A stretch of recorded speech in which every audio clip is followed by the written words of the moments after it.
It's time to lock your doors, grab your knife for the fight. Halloween in Haddonfield, let's go! To me, it's finding the universe of Haddonfield. This is a town that's been really devastated by Michael Myers in 1978 and again in 2018. And so we see a town that is angry, that is depressed, that is disturbed. We've gotten to explore the edges of Haddonfield, to get to know Dr. Mathis, to get to know this auto shop and all these little peripheral areas and all the peripheral people and how they've all been affected in their own specific ways by these massacres. I feel like I won an extra life. There are people just trying to go about their lives. At the same time, you just kind of get this feeling of, where's Michael? The first one's very much Laurie Strode's story. The second one, that's Karen's story. It's like the third one needs to be more Allison-focused. She experienced an incredible tragedy in the last film and lost pretty much everybody. Can you move on? Are you allowed to move on? Allison's found a stride of being fine. I don't think she's necessarily happy. I think that she's still a work in progress, which is incredibly human. My friends are dead. My parents are dead. Trying to wake up every day not scared and alone. She does realize that there is a lot underneath that she needs to release in order to move forward, and she's able to connect with Corey quite a bit on that. I'm just terrified to think what would happen if she were all alone if I left. This is a love story. As David likes to refer to it, he's making an indie love story in the middle of a horror movie. Everybody thinks that they know them and what their trauma is. She's got a little bit of the residual anger and grief, even a little bit of madness in there that's just propelling her into these new waters. Michael Myers is who you are. It ended with Laurie and Allison going separate ways. It's real. You can't tie up their lives with a pretty bow at the end of this and make it all okay, because it's not okay, and they'll never be okay. Heavy shit in the middle of a horror movie.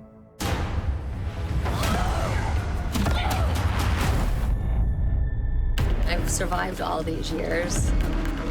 It's not fucking taking me down now. Somebody help! Take her to the emergency room, please.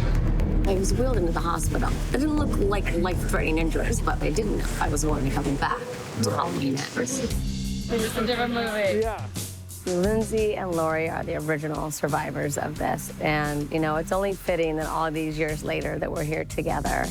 After so long, these two women have actually now bonded as friends. It's not a big city where everybody gets lost and is insignificant. These relationships overlap and evolve, and you can go from a babysitter to a best friend. Are we like this? It's a good look. You do. Everything you wear is good.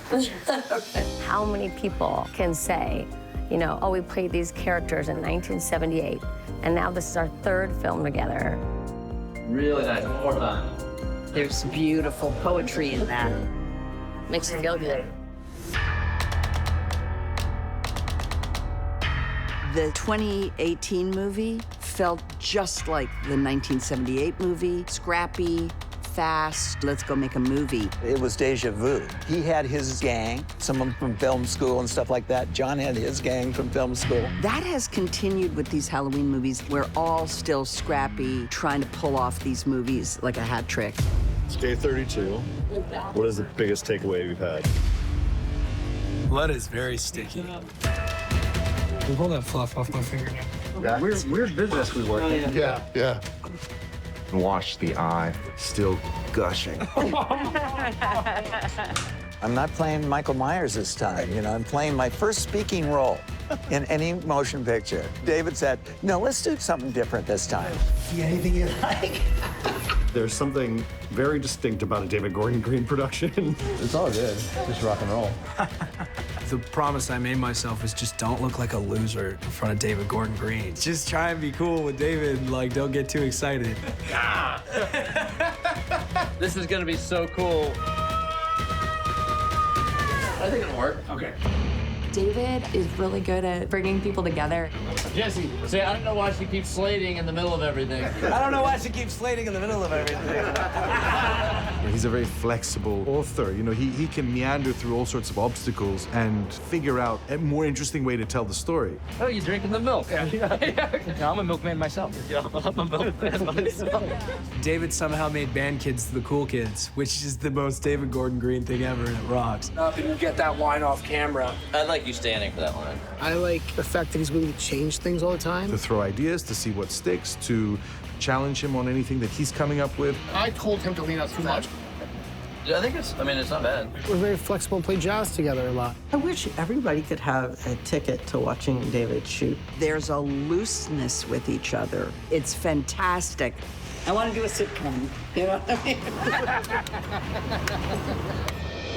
There's so many smiles when you walk onto this set. That secret sauce of camaraderie and mutual respect, and I dare say love for each other. People are sharing lots of information with me today. That is the beauty of being a member of a crew. He's back! What's up? He's back! What up, dog?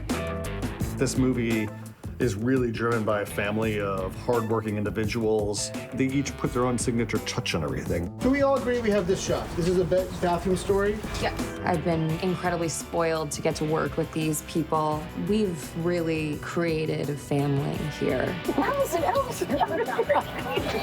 be honest, on Halloween Ends, it was a blast, the entire thing. We as a crew, I don't think could have laughed more. So should I? Oh, fucking hell, Jesus Christ. How are you in there?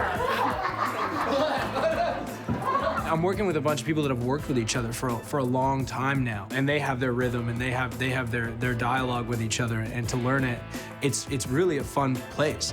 I'm glad that I know you at this stage where you're still humble and hardworking before you become like a famous shithead actor.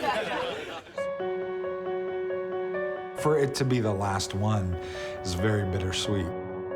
It is the final fucking Halloween wrap for Kyle Richards.